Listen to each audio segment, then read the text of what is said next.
Hello, I'm Ken Johnson, and welcome to the New Hope Reads ministry. We hope you will visit daily as we read from the Chronological Bible. May our time spent together in God's Word be a blessing to us all as God reveals Himself and His nature, as He opens our minds, and as He prepares our hearts for our good and His service. Again, thank you for joining us.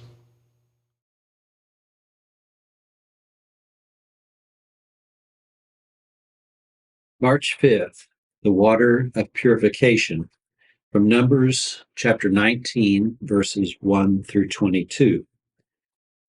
The Lord said to Moses and Aaron, "Here's another legal requirement commanded by the Lord. Tell the people of Israel to bring you a red heifer, a perfect animal that has no defects and has never been yoked to a plow. Give it to Eleazar, the priest, and it will be taken outside the camp and slaughtered in his presence. Eleazar will take some of its blood on his finger and sprinkle it 7 times toward the front of the tabernacle. As Eleazar watches, the heifer must be burned, its hide, meat, blood, and dung. Eleazar the priest must then take a stick of cedar, a hyssop branch, and some scarlet yarn and throw them into the fire where the heifer is burning. Then the priest must wash his clothes and bathe himself in water. Afterwards, he may return to the camp, though he will remain ceremonially unclean until the evening. The man who burns the animal must also wash his clothes and bathe himself in water, and he too will remain unclean until evening. Then someone who is ceremonially clean will gather up the ashes of the heifer and deposit them in a purified place outside the camp. They will be kept there for the community of Israel to use in the water for the purification ceremony. This ceremony is performed for the removal of sin. The man who gathers up the ashes of the heifer must also wash his clothes, and he will remain ceremonially unclean until evening. This is a permanent law for the people of Israel and for any foreigners who live among them. All those who touch a dead human body will be ceremonially unclean for 7 days. They must purify themselves on the 3rd and 7th day with the water of purification. Then they will be purified. But if they do not do this on the 3rd and 7th day, they will continue to be unclean even after the 7th day. All those who touch a dead body and do not purify themselves in the proper way defile the Lord's tabernacle. They will be cut off from the community of Israel. Since the water of purification was not sprinkled on them, their defilement continues. This is the ritual law that applies when someone dies inside a tent. All those who enter the tent and those who were inside when the death occurred will be ceremonially unclean for 7 days. Any open container in the tent that was not covered with a lid is also defiled. And if someone in an open field touches the corpse of someone who was killed with a sword or who died a natural death, or if someone touches a human bone or a grave, that person will be defiled for 7 days. To remove the defilement, put some of the ashes from the burnt purification offering in a jar and pour fresh water over them. Then someone who is ceremonially clean must take a hyssop branch and dip it into the water. That person must sprinkle the water on the tent, on all of the furnishings in the tent, and on the people who were in the tent, also on the person who touched a human bone or touched someone who was killed or who died naturally or touched a grave. On the 3rd and 7th days, the person who is ceremonially clean must sprinkle water on those who are defiled. Then on the 7th day, the people being cleansed must wash their clothes, bathe themselves, and that evening they will be cleansed from their defilement. But those who become defiled and do not purify themselves will be cut off from the community. for they have defiled the sanctuary of the Lord. Since the water of purification has not been sprinkled on them, they remain defiled. This is a permanent law for the people. Those who sprinkle the water of purification must afterwards wash their clothes, and anyone who then touches the water used for purification will remain defiled until evening. Anything and anyone that a defiled person touches will be ceremonially unclean until evening. Moses strikes the rock from Numbers 20, verses 1 through 13. In the first month of the year, the whole community of Israel arrived in the wilderness of Zin and camped at Kadesh. While they were there, Miriam died and was buried. There was no water for the people to drink at that place, so they rebelled against Moses and Aaron. The people blamed Moses and said, "If only we had died in the Lord's presence with our brothers. Why have you brought the congregation of the Lord's people into this wilderness to die along with our livestock?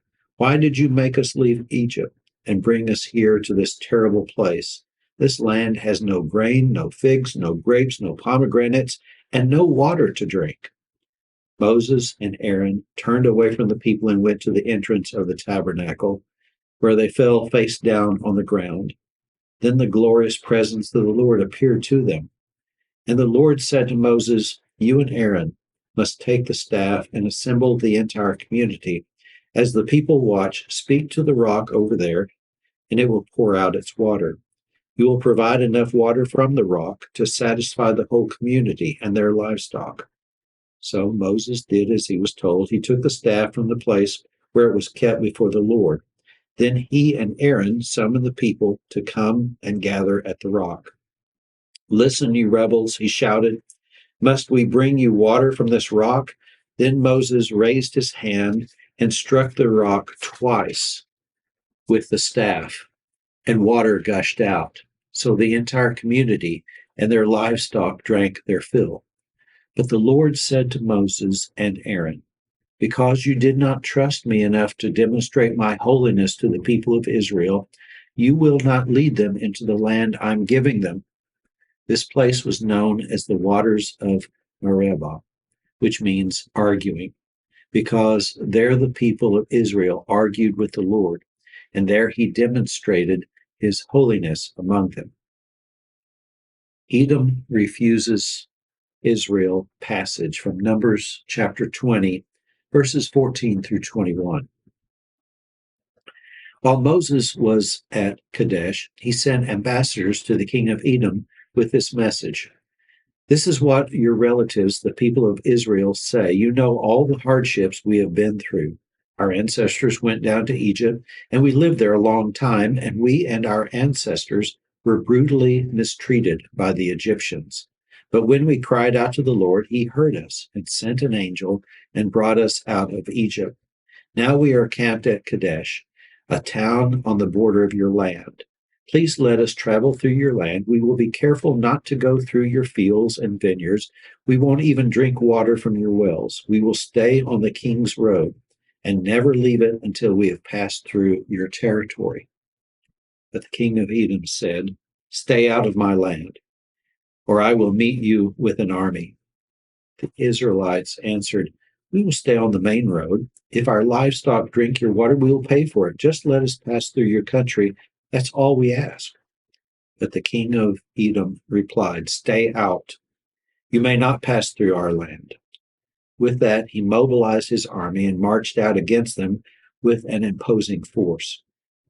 Because Edom refused to allow Israel to pass through their country, Israel was forced to turn around. The death of Aaron from Numbers chapter 20, verses 22 through 29. The whole community of Israel left Kadesh and arrived at Mount Hor. There on the border of the land of Edom, the Lord said to Moses and Aaron, "The time has come for Aaron to join his ancestors in death. He will not enter the land I'm giving the people of Israel, because the two of you rebelled against my instructions concerning the water of Meribah. Now take Aaron and his son Eleazar up Mount Hor. There you will remove Aaron's priestly garments and put them on Eleazar his son. Aaron will die there and join his ancestors." So Moses did as the Lord commanded. The three of them went up on Mount Hor together as the whole community watched. At the summit, Moses removed the priestly garments from Aaron and put them on Eleazar, Aaron's son. Then Aaron died there on top of the mountain. And Moses and Eleazar went back down. When the people realized that Aaron had died, all Israel mourned for him for 30 days. Victory over the Canaanites. Numbers 21, verses 1 through 3. The Canaanite king of Arad, who lived in the Negev, heard that the Israelites were approaching on the road through Athrim. So he attacked the Israelites and took some of them as prisoners. Then the people of Israel made this vow to the Lord: "If you will hand these people over to us, we will completely destroy all their towns." The Lord heard the Israelites' request and gave them victory over the Canaanites. The Israelites completely destroyed them in their towns, and the place has been called Hormah ever since. The bronze snake, from Numbers 21, verses 4 through 9. Then the people of Israel set out from Mount Hor, taking the road to the Red Sea to go around the land of Edom. But the people grew impatient with the long journey, and they began to speak against God and Moses. "Why have you brought us out of Egypt to die here in the wilderness?" they complained. "There is nothing to eat here and nothing to drink, and we hate this horrible manna." So the Lord sent poisonous snakes among the people, and many were bitten and died. Then the people came to Moses and cried out, "We have sinned by speaking against the Lord and against you. Pray that the Lord will take away the snakes." So Moses prayed for the people. Then the Lord told him, "Make a replica of a poisonous snake and attach it to a pole. All who are bitten will live if they simply look at it." So Moses made a snake out of bronze and attached it to a pole. Then anyone who was bitten by a snake could look at the bronze snake and be healed. Israel's journey to Moab, Numbers 21, verses 10 through 20. The Israelites traveled next to Obah and camped there. Then they went on to Ir-Abamin, and in the wilderness on the eastern border of Moab. From there they traveled to the valley of Zered Brook and set up camp. Then they moved out and camped at the far side of the Arnon River in the wilderness adjacent to the territory of the Amorites. The Arnon is the boundary line between the Moabites and the Amorites.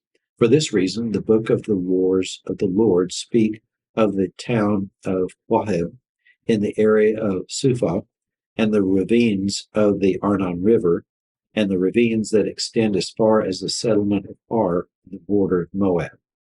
From there the Israelites traveled to Beer, which is the well where the Lord said to Moses, "Assemble the people, and I will give them water." There the Israelites sang the song, "Spring up, O well." Yes, sing its praises. Sing of this well which princes dug, which great leaders hollowed out, and with their scepters and staffs. Then the Israelites left the wilderness and proceeded on through Matana, Nahali, and Bamoth. After that, they went to the valley of Moab, where Pisgah Peak overlooks the wasteland. Victory over Sihon and Og, from Numbers 21, verses 21 through 35. The Israelites sent ambassadors to the king Sihon of the Amorites with this message: "Let us travel through your land. We will be careful not to go through your fields and vineyards. We won't even drink water from your wells. We will stay on the king's road until we have passed through your territory." But King Sihon refused to let them cross his territory. Instead, he mobilized his entire army and attacked Israel in the wilderness, engaging them in battle at Jahaz. But the Israelites slaughtered them with their swords and occupied their land from the Arnon River to the Jabbok River. They went only as far as the Ammonite border because the boundary of the Ammonites were fortified. So Israel captured all of the towns of the Amorites and settled in them, including the city of Heshbon and its surrounding villages. Heshbon had been the capital of King Sihon of the Amorites. He had defeated a former Moabite king and seized all his land as far as the Arnon River. Therefore, the ancient poets wrote this about him: "Come to Heshbon, and let it be rebuilt. Let the city of Sihon be restored. A fire flamed north from Heshbon, a blaze from the city of Sihon. It burned the city of Ar in Moab. It destroyed the rulers of the Arnon heights. What sorrow awaits you, O people of Moab? You are finished, O worshippers of Chemoth.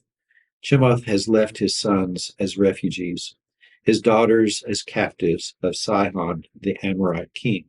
We have utterly destroyed them from Heshbon to Dibon.